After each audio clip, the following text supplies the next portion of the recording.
Here's the most powerful negotiating skill you're not using enough: active listening. Let me ask you something.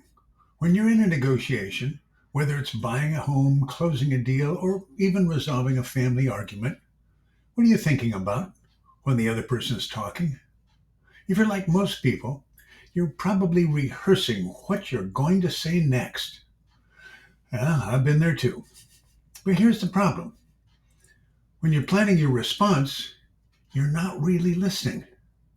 And that means you're missing gold: valuable information, emotional cues, and the trust that real listening builds.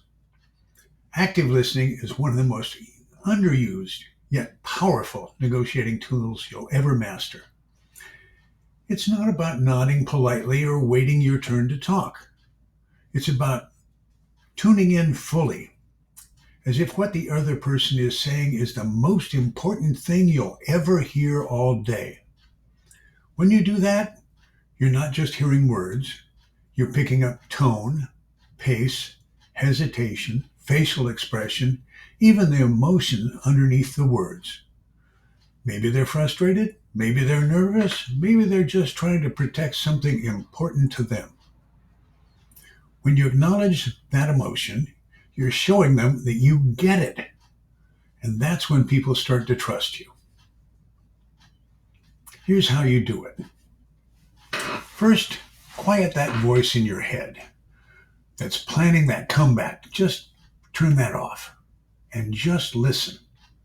Second, once they finish, paraphrase what you heard.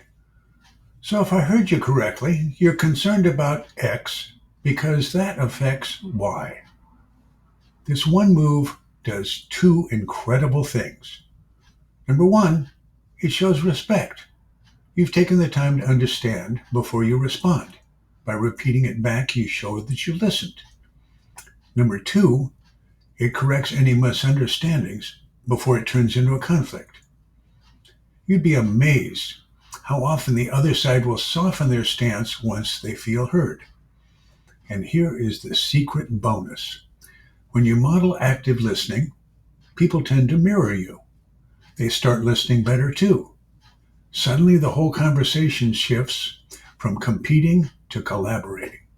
You go from me versus you to us solving a problem together.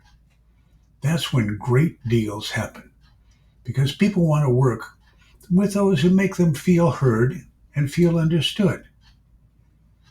So next time you're negotiating, remember, your most persuasive move might not be what you say. It might be how well you listen. Try it in your next conversation.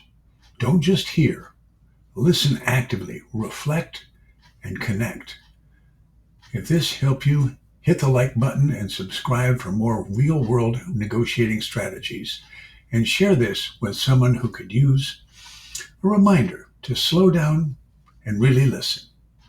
Thank you.